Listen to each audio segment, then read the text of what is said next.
Bonjour à tous, bonsoir pour ceux qui suivent ma vidéo le soir.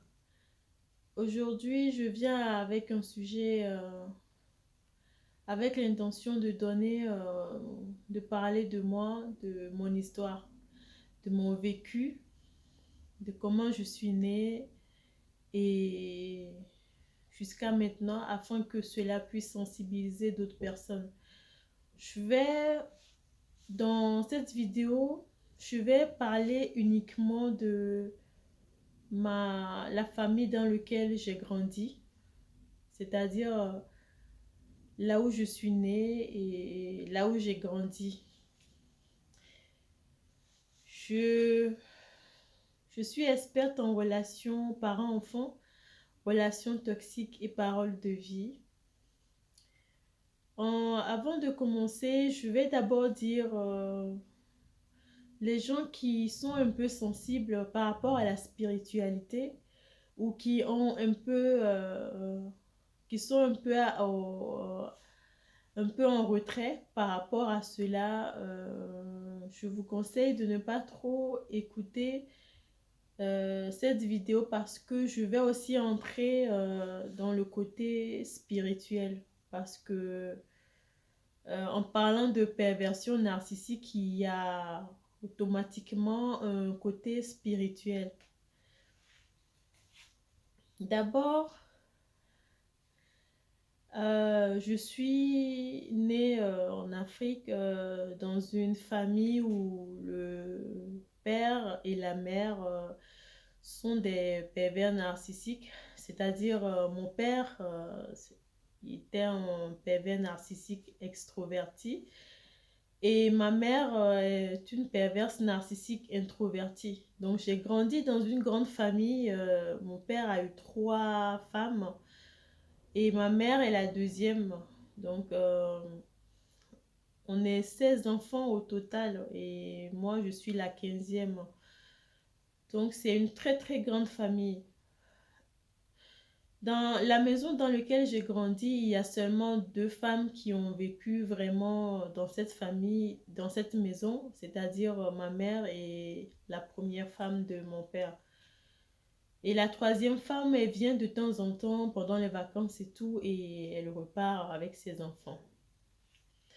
Et à la fin, bien évidemment, elle va venir aussi rester dans la maison. En parlant de moi, au début, je suis la dernière de ma mère, c'est-à-dire la sixième, parce que ma mère a six enfants, cinq filles et un garçon. Et au total, dans les 16 enfants de mon père, il y a seulement trois garçons, dont deux garçons issus de la première femme. La troisième femme, elle a eu que quatre filles. La première femme a trois garçons et trois filles. Et ma mère a cinq filles et un garçon. Et moi, je suis la dernière fille. Avant de naître, ma mère m'a raconté, a souvent dit qu'il s'est passé trois gros trucs. Je ne sais pas du tout ce que c'est, il m'en a jamais parlé. Mais ce qu'elle a dit, c'est que dans mon enfance, ils n'ont pas voulu que je naisse. Ils n'ont, depuis toute petite, depuis qu'elle était tombée enceinte, mon père l'a ramenée, elle a tout mis sur le dos de mon père, bien évidemment, que mon père l'a ramenée dans un hôpital de son frère et qu'on lui a donné des médicaments là-bas pour justement avorter et que au final elle s'est rendue compte et tout alors qu'au fait aujourd'hui je comprends que c'est que du mensonge et que voilà les deux n'ont tout simplement pas voulu me mettre au monde et à la fin que elle a failli mourir au fait après avoir essayé à maintes reprises d'avorter et que je suis finalement née. D'où mon nom, au fait, mon deuxième prénom, c'est Lébéné. Après Adakou, c'est Lébéné. Lébéné, comment c'est venu à ma naissance? Mon père est venu et mon père a donné ce nom-là en disant que voilà, ils n'ont pas voulu que je naisse et que voilà, ils disaient à ma mère maintenant, prends soin d'elle, il n'en a pas envie au fait de m'avoir. et que c'est la faute de ma mère que je suis née et qu'elle n'a pas vraiment fait ce qu'il fallait pour avorter. Donc, elle n'a qu'à prendre soin de moi et lui, en fait, il a abandonné, au fait. D'où ce nom-là, au fait. Ceux qui sont du Togo, qui vont écouter ce message, ils vont comprendre ce qui parle le Mina, les Bénin. Enfin, prends soin d'elle, il n'en veut pas, au fait, et on n'en veut pas. Donc, c'est en gros, c'est ça. Et j'ai grandi en grandissant dans cette maison la maison de mon père, là où j'ai grandi, c'est une maison qui a toujours inspiré la peur chez les gens dans le quartier parce que mon père est considéré comme un homme tyran les gens lui ont donné plein de noms, hein, Hitler, Mobutu, enfin plein de noms de tyrans au fait. Et effectivement, c'est ce qu'il était, il faisait vraiment peur à tout le monde et même aux sorciers du quartier parce que aucun sorcier n'avait le droit, au fait, les sorciers, comme vous le savez, les sorciers qui sont éveillés, ils sortent de leur corps. Donc, ils n'avaient pas le droit, au fait, de voler au-dessus de sa maison. Parce que si un sorcier, par méga, vole au-dessus de sa maison en étant transformé en un oiseau, j'en sais rien. Enfin, il tombe. En fait, ce sorcier tombe et il doit demander la permission, au fait, si mon père va lui laisser la vie ou pas. Donc, vous imaginez à quel degré. Et mon père, il avait effectivement dit à toute la famille qu'il est un sorcier. Lui, il l'a pas caché en tout cas, il a sa réputation, la réputation qu'il a eue parce qu'il est inspecteur général de la S3G, la réputation qu'il a eue dans le domaine économique, dans sa vie même sociale, c'est par rapport à ça et qu'il a la sorcellerie rouge, noire et blanc. Enfin, il a et il a décrit cela à mes sœurs, elle leur a expliqué ce que c'est que ça. Moi, j'en ai entendu parler uniquement.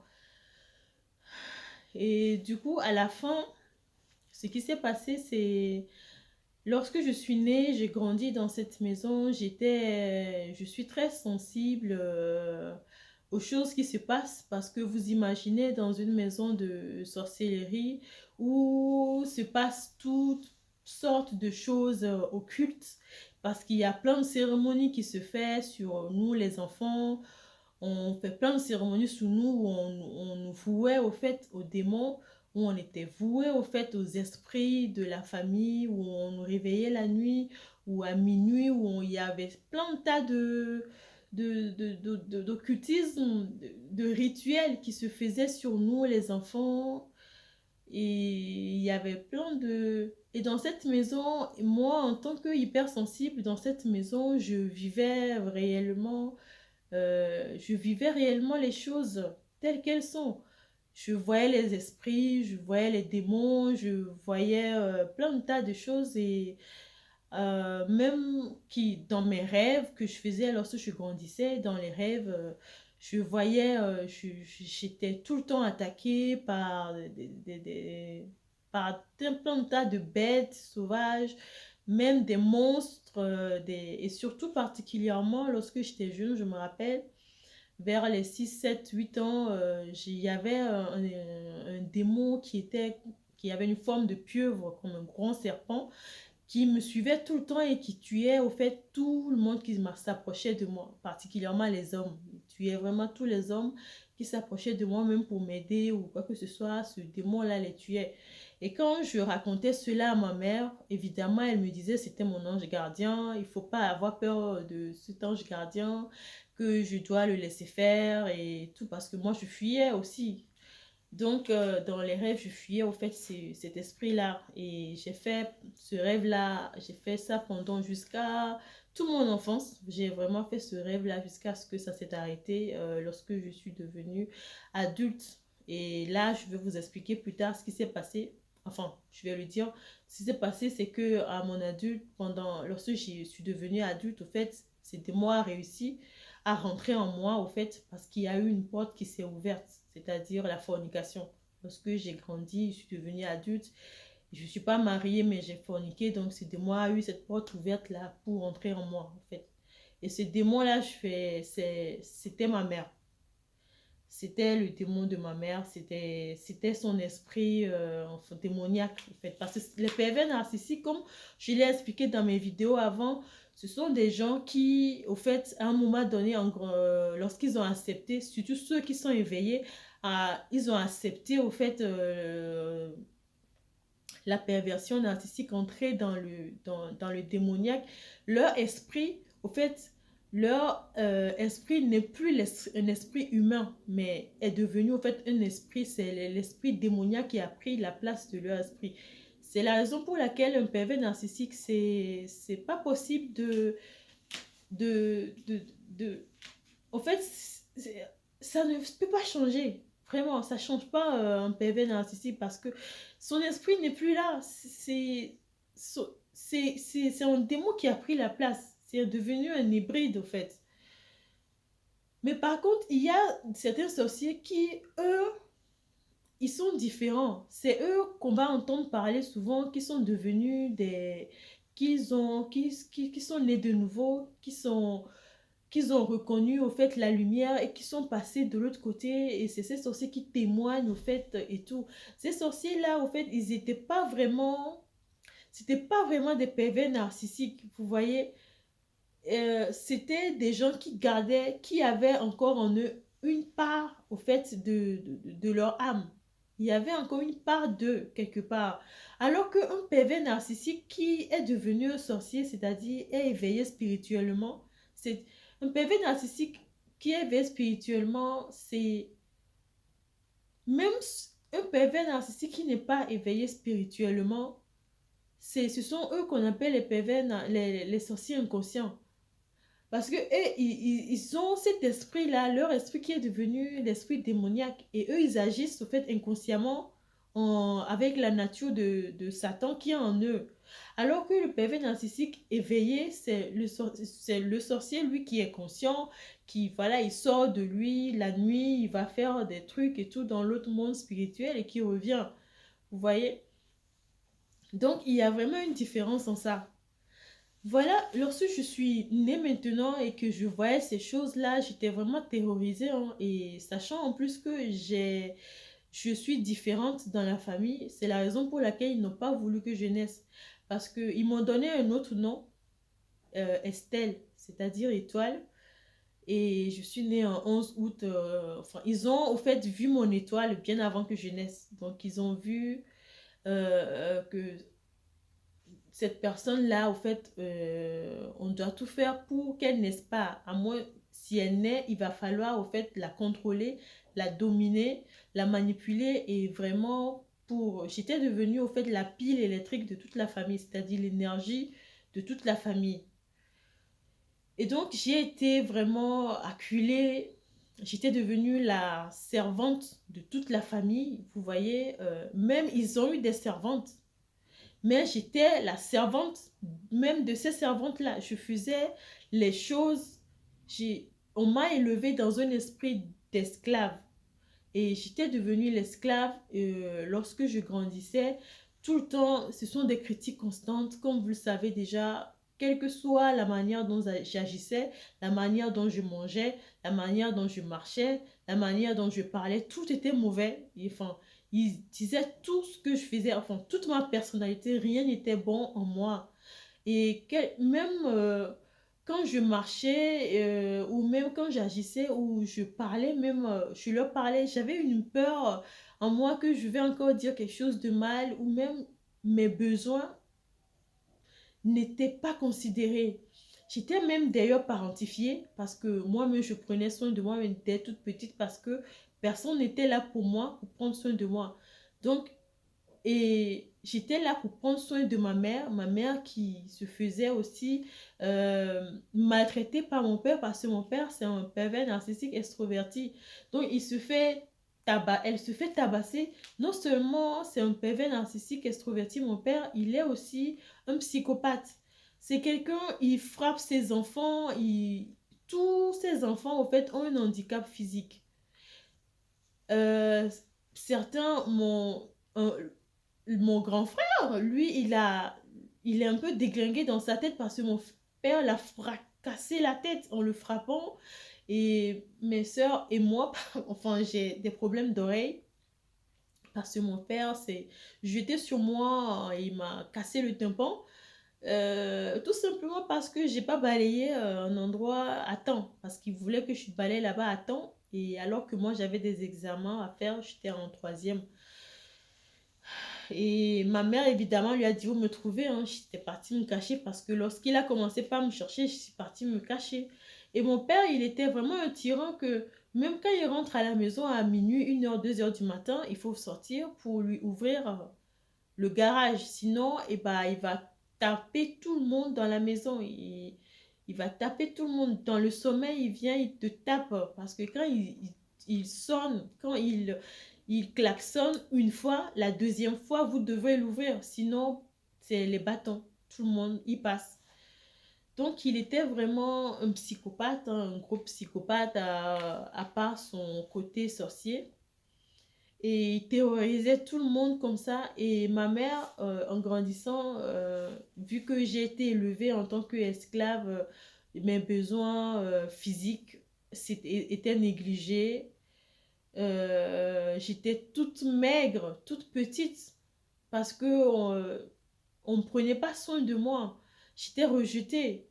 Et à un moment donné, mon père disait à ma mère de regarder comment elle est toute maigre et tout, qu'elle prend pas soin de moi, et pour montrer à mon père que voilà, elle était en colère, pourquoi mon père la reproche cela à cause de moi, moi qu'elle n'aime pas. Donc elle s'est énervée et elle a commencé par me frapper, m'obliger à manger. Et m'obliger à manger, et quand j'étais plein, elle me frappait, m'obligeait. Et même me disait même de sauter pour que l'autre nourriture digère, pour que je termine mon plat. Il me faisait des gros plats alors que j'avais 7 8 ans. Des grosses plats de... Même les adultes même ne peuvent pas manger ces genres de plats. Et en plus, comme je vous l'ai dit, comme ils m'ont traité comme une esclave, et bah, c'est moi qui avais toujours le fond de la casserole. Vous voyez? Et en même temps, elle me donnait des médicaments, des vitamines pour grossir.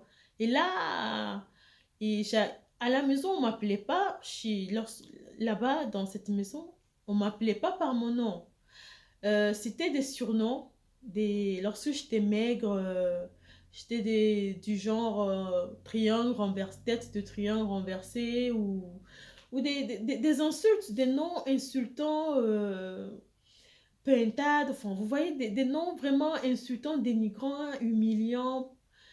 Et là, maintenant que j'ai grossi, parce qu'ils m'ont obligé à manger.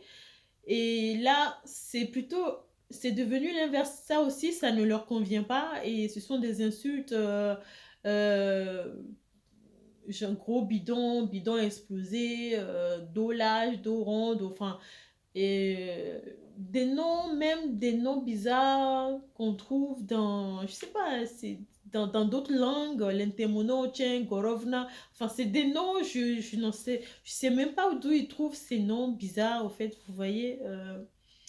Et donc c'est comme ça que ils m'ont commencé par m'acculer comme ça dans la famille. Et ma mère, à chaque fois, ce qu'elle faisait, c'est que quand ils ont vu mon potentiel, ils se sont dit, ils doivent dominer cette fille-là, elle a beaucoup de potentiel. Donc, ils ont, au fait, décidé de, de me donner aussi de la sorcellerie.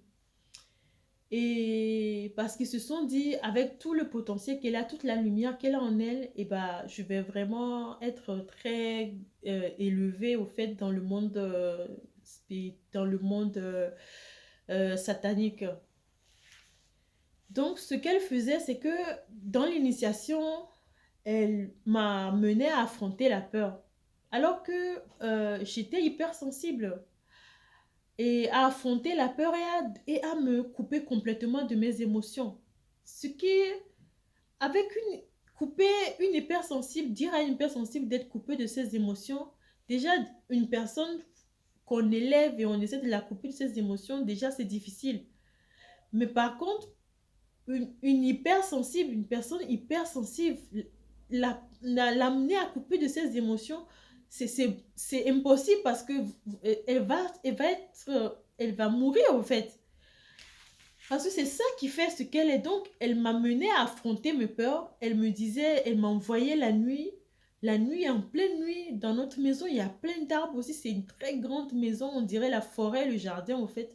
Et à aller acheter des trucs à sortir. Et moi, là-bas, il y avait plein de démons. Tellement de démons dans la maison. Dans le noir, j'avais extrêmement peur. Les nuits, je dormais pas. J'étais terrorisée par les démons, les voix que j'entendais, les choses que j'entendais. Les nuits, je passais des nuits blanches, des nuits sans bouger. Et comme j'étais traitée comme une esclave, évidemment, je dormais dans un coin par terre, hein.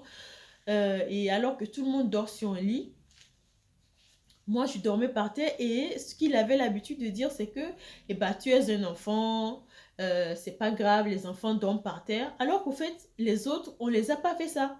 Pourquoi c'est à moi qui suis toujours l'enfant qui doit dormir par terre et en même temps, ma mère disait, ah non, c'est moi qui devrais prendre soin d'elle lorsqu'elle va grandir, c'est moi qui vais rester à ses côtés quand elle va grandir. Donc, vous voyez, déjà, elle veut m'utiliser au fait elle m'utilise pour son service. J'étais née au fait, elle m'a laissé naître tout simplement pour me dominer et être à son service jusqu'à sa mort. Donc, c'est comme ça que j'avais tellement peur dans cette maison d'occultisme où les démons, ça circulait, voilà, les bruits, la nuit, les assiettes, les choses qui, vous voyez, c'était... Mais les autres ne ressentaient rien. Et, je sais pas, il y avait que moi. Et d'ailleurs, ils vont pas traîner à utiliser ça pour me dire que c'est moi qui suis folle et que je m'imagine des choses. Donc, à un moment donné, j'ai dû me couper, au fait. Les psychologues appellent ça la dissociation. Donc, je me suis un peu coupée de moi-même pour survivre. C'est le cerveau qui le fait à un moment donné pour permettre au fait à l'individu de pouvoir survivre à ce qu'il vit, au traumatisme. Donc, c'est ce qui s'est passé. C'est pour ça, mon passé, j'ai des souvenirs vagues. Mais la plupart, certains détails vraiment sont un peu cachés dans mon inconscient, dû à cette dissociation que j'ai faite. Mais aujourd'hui, les souvenirs me viennent peu à peu. Donc, dans cette maison, comme j'étais la servante de tout le monde, c'est moi qui dois laver les assiettes très tôt, hein. Ils ont commencé très tôt.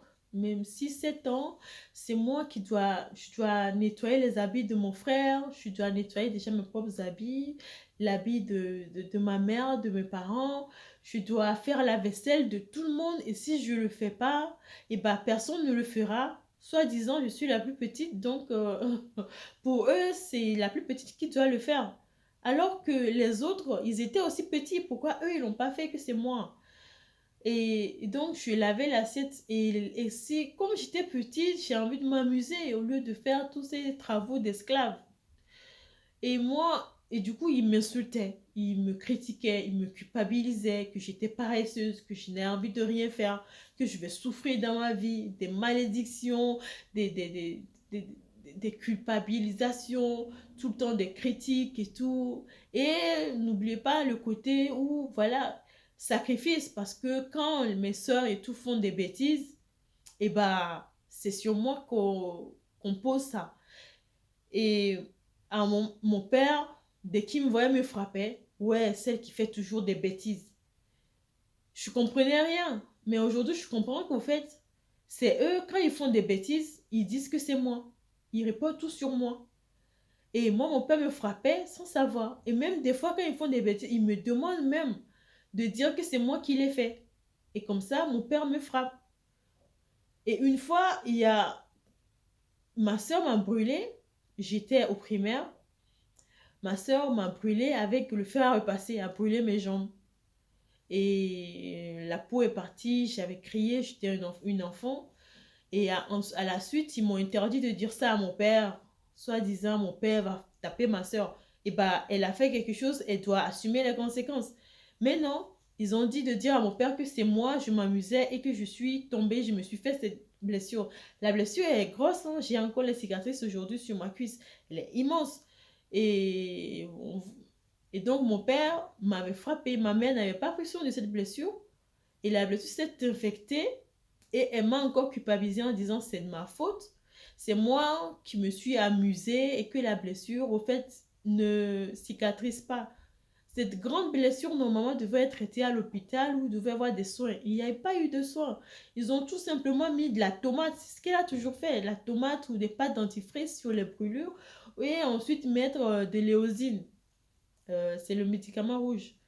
Donc, et ça ne peut pas guérir une si grande plaie. Donc, la plaie s'est infectée et ça a duré des mois, cette plaie-là, avant de cicatriser par miracle, au fait. Parce que qu'est-ce qui se passait, c'est que tous les matins, mon père me frappait en me disant, tu fais que des bêtises, toi, t'es vraiment, tu étais une mauvaise personne, tu restes jamais tranquille, regarde, voilà, il me frappait parce que il s'est dit, je me suis fait cette grosse blessure là, donc je suis, voilà, t'es bandit, et puis elle me frappe, et il me frappait, pardon, tous les matins. Et vous imaginez, ça a duré des mois avant que la plaie cicatrice. Donc ça a duré des mois, au fait, c'est cette maltraitance-là de mon père. Et à un moment donné, j'en avais marre. J'avais envie de dénoncer ma soeur, mais ma mère me l'a vraiment interdite que si je faisais ça, j'étais une mauvaise personne. Et donc, vu que j'étais déjà rejetée et que, voilà, le sacrifice, me sacrifier, c'était, voilà, le faire, comme ça, on puisse me reconnaître un peu. À un moment donné, j'ai accepté le faire. Même, j'étais devenue, au fait, la poupée. Même ma soeur, lorsqu'elle a commencé par apprendre comment tresser, c'était sur ma tête qu'elle venait se défouler. Et quand j'avais mal et tout, elle me frappait de ne pas bouger et tout. Et vous imaginez, même pour m'apprendre, soi-disant, elle veut m'apprendre à faire à manger. Et elle me frappait aussi pour cela. Vous voyez, il me frappait et j'étais qu'une enfant, voilà, une enfant 9 ans. Et il me frappait pour que je m'assoie, qu'on m'apprenne à manger, à faire à manger, qu'on m'apprenne à faire ceci. Parce que voilà, eux, ils veulent ils veulent laisser tout sur moi. Donc, dès que je grandissais, comme je suis l'esclave, ils doivent tout m'apprendre comme ça, ils me laissent tout. Et puis moi, je fais tout. Je dois faire à manger, je dois nettoyer les habits de tout le monde, nettoyer toute la maison, euh, faire la vaisselle. Et en même temps, j'étais la psychologue de ma mère. Ma mère, dès 9 ans, ma mère commençait déjà par me raconter toutes les choses malsaines que mon père la faisait, même leurs relations sexuelles débridées et tout. Elle venait raconter ça à une petite fille qui connaissait rien. C'était dégueulasse, vraiment dégueulasse. Vraiment, ces choses-là. Et elle passait des heures et des heures. Et quand j'en avais marre, je voulais un peu prendre l'air, souffler un peu. Et bah, ces déculpabilisations étaient méchantes. Moi, je souffre. Et toi, tu veux pas rester m'écouter. Je veux un peu me soulager ma poitrine, soulager mon cœur de toutes ces méchantes choses que ton père avait sur moi. Et maintenant, tu t'en vas. Et maintenant, tu me laisses seule, t'es méchante. Et en même temps, elle dit à mes soeurs, elle est méchante, votre soeur, abandonnez-la, elle est bannie de la famille, elle est méchante, elle est rejetée, ne l'appelez plus, ne lui faites plus rien du tout. Et c'est ce qui s'est passé, tout le monde m'abandonnait, toute personne ne me calculait, je restais toujours dans mon coin, je restais toujours dans un coin, dans tout noir, toujours vraiment dans cet état de peur, de crainte, de pleurs. Et même quand il passait, même dans cette isolation dans laquelle j'étais, toute triste, ça ne les suffisait pas. Quand il passait, c'est encore des coups de poing, des insultes, des crachats. Et c'est une famille diabolique, hein. Ces gens-là, c'est des familles diaboliques, ces personnes. Et c'est ce qui se passait. Et sans oublier la grande sœur. C'est parce que, au fait, la famille pervers narcissique, il y a le papa pervers narcissique, le complice. Il y a la maman pervers narcissique. Et il y a la grande sœur, c'est-à-dire l'enfant roi. L'enfant roi est perverse narcissique. Et je précise que l'enfant roi, elle est plus dangereuse que la maman pervers narcissique ou même le papa pervers narcissique. Elle est plus dangereuse que les deux réunis. Vous imaginez, l'enfant roi est plus dangereuse que le papa et la maman réunis. Donc, j'ai subi des choses méchantes aussi de ma grande sœur, perverse, narcissique, elle, tout le monde avait plus peur d'elle. À un moment donné, tout le monde avait, même lorsqu'elle elle a grandi, tout le monde avait même plus peur d'elle que, en fait, mon papa. Mon papa qui était le tyran. Parce qu'elle inspirait la peur à l'école. Lorsqu'elle était jeune à l'école, elle a raconté cette histoire-là qu'un jour, et au lycée, il y a une fille qui l'a dénoncée parce qu'elle a fait des bêtises. Et là, elle a menacé la fille devant tout le monde. Qu'elle va mourir et tout, qu'elle va tuer la fille. Et la fille, et ce qui s'est passé, on l'a fait une mise à pied. Mais les jours qui ont suivi, la fille, elle est morte. Et donc, lorsqu'elle raconte cette histoire, elle le raconte avec une arrogance, une joie. Elle raconte cette histoire comme si elle a de la force, elle a de la puissance. C'est ça, les sorciers, vous comprenez? Et du coup, c'est comme ça qu'un sorcier, il fait, au fait, pour achever, au fait, les victimes. Ils utilisent la peur, toujours la peur. Vous voyez dans la Bible, lorsque Jézabel, au fait, avait menacé le prophète Élie qui va avoir sa tête. Et qu'est-ce qui s'est passé? Le prophète, vous savez, il a fait tomber le feu sur les 500 prophètes. Il a arrêté la pluie. Il a fait plein de tas de miracles. Vraiment, il n'a pas eu peur de roi Akab. Il est parti, voilà, dire au roi Akab que le Seigneur va le Seigneur va les punir pour tout ce qu'ils ont fait et tout. Et avec lui, le roi Akab et sa femme Jézabel et tout.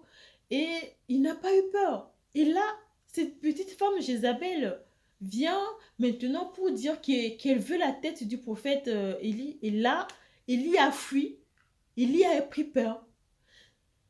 Et c'est ça. Et Dieu, à un moment donné, s'est dit, mais wow, là, qu'est-ce qui se passe? C'est ça, au fait, ce que ces gens-là, ils font. Ils, au fait, avant de...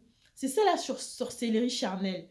Avant qu'une personne puisse atteindre en fait l'âme de l'autre personne, il passe toujours par la sorcellerie charnelle avant de passer, d'aller dans la sorcellerie spirituelle. Toujours. Se fait pas directement. Il passe toujours par la sorcellerie charnelle qui est la dominer la personne, la manipuler, la mettre sous emprise avant d'aller maintenant dans le spirituel. Parce que c'est par là, au fait, qu'ils ouvrent la porte. La porte s'ouvre toujours par la sorcellerie charnelle, pas en dominant la personne, en attisant de la peur, en attisant la culpabilité, la colère. Au fait, faire des choses inhumaines vis-à-vis de la personne, au fait, pour que la personne puisse se mettre en colère. Et là, la porte, elle est ouverte. Ça se passe toujours charnellement. Ça se passe toujours dans la chair, dans le corps, dans les émotions, avant d'aller dans le spirituel. Et donc, c'est ce qui se passe. Et elle terrorise. Et cette grande sœur-là, je vous dis, elle, elle m'acculait tellement. Elle était encore plus méchante avec moi que mes parents. Elle m'insultait, me tapait. J'étais vraiment sa serpillère. Vraiment, même des toutes petites, elle a des insultes. Vraiment, c'est des gros mots. Hein. Je ne vais pas les dire vraiment ici. Mais c'est des gros mots qu'elle utilise. J'étais toute petite, insulter un enfant de 8 ans. Genre, pute. Enfin, vous voyez, je ne vais pas aller dans les détails. Je ne vais pas dire des choses pour... c'est des gros mots. C'est tout simplement des gros mots. Et elle est très arrogante. Elle regarde les gens de la tête aux pieds. Elle crasse sur les gens. Vraiment, les gens sont de la crasse pour elle. C'est... Et moi, quand elle me regarde à chaque fois avec un air comme si elle a du caca devant elle. Enfin, c'est comme ça. Et donc, je faisais tout pour m'éloigner d'elle, pour la fuir aussi. Donc, avec tout ça, j'étais en même temps la babysitter de la famille. Vous voyez, lorsque mes soeurs ont commencé par avoir des enfants, et bah, c'est moi qui dois s'occuper de ces enfants, les porter dans mon dos. Et j'étais petite, 8 ans. Lorsqu'ils ont commencé ça, et mais quand ils me donnaient les enfants, ils me l'attachaient dans le dos, j'avais tendance à tomber. Ils m'ont dit, hey, relève-toi, toi. Et vous voyez, c'est... Bon, donc, c'est ce qui s'est passé lorsque je grandissais dans cette famille. Je n'avais pas, au fait, leur esprit de séduction, leur esprit de manipulation, de ruse, leur esprit de méchanceté. Moi, j'avais pas du tout ça.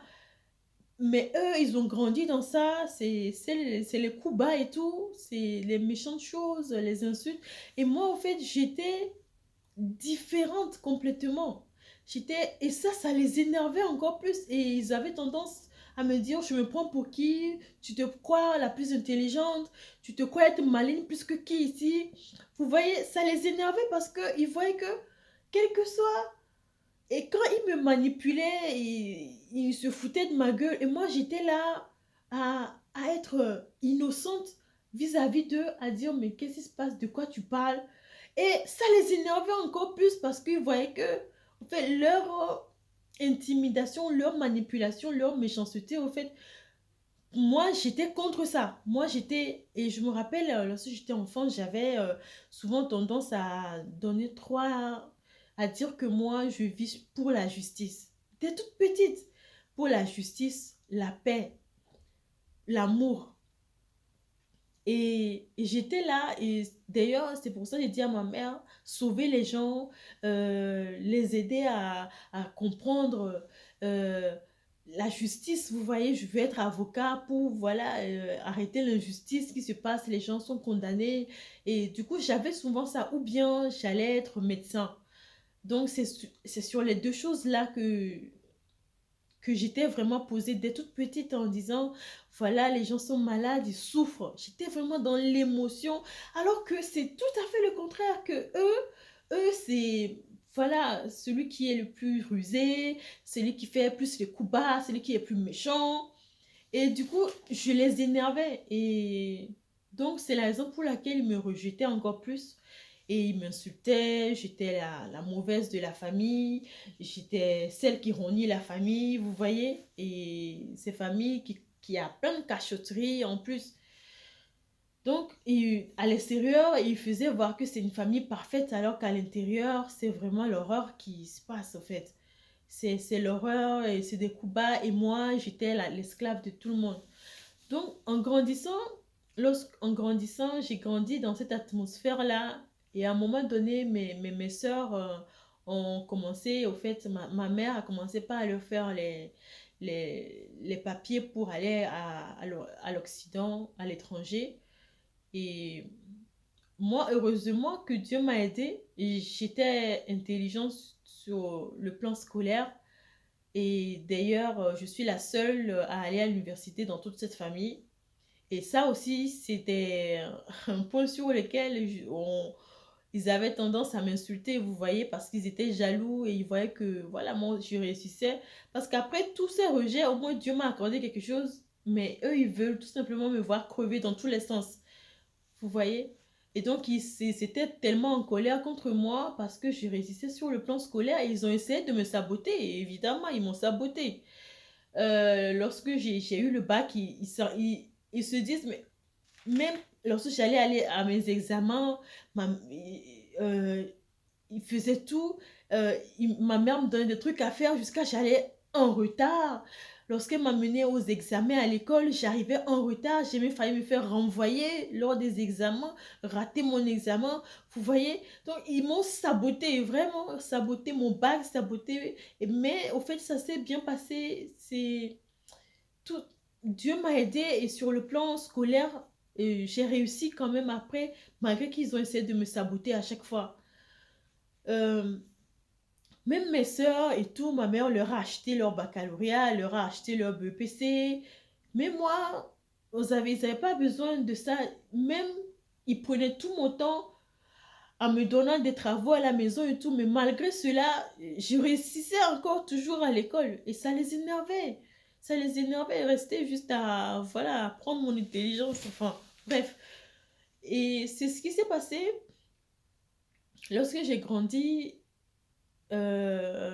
J'ai eu mon bac à présent.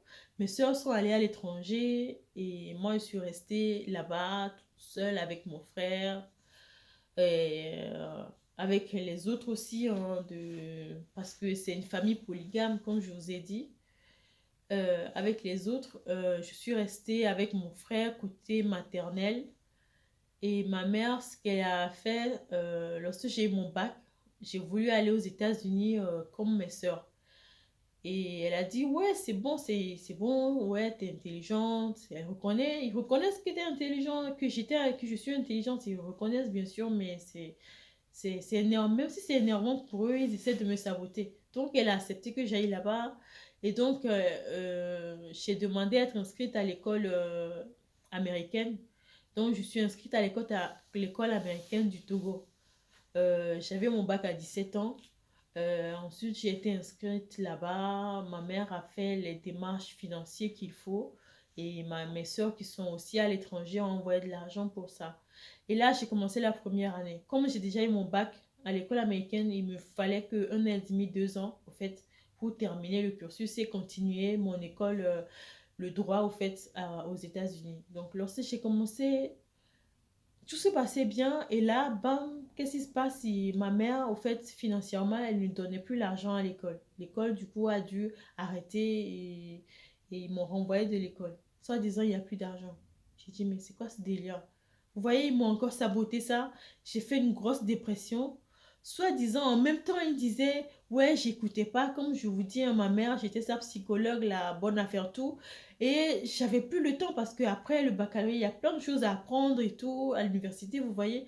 Et là, elle me prenait tout le temps. Je dois faire tout dans la maison, ou soit je dois m'asseoir et écouter toutes ces plaintes.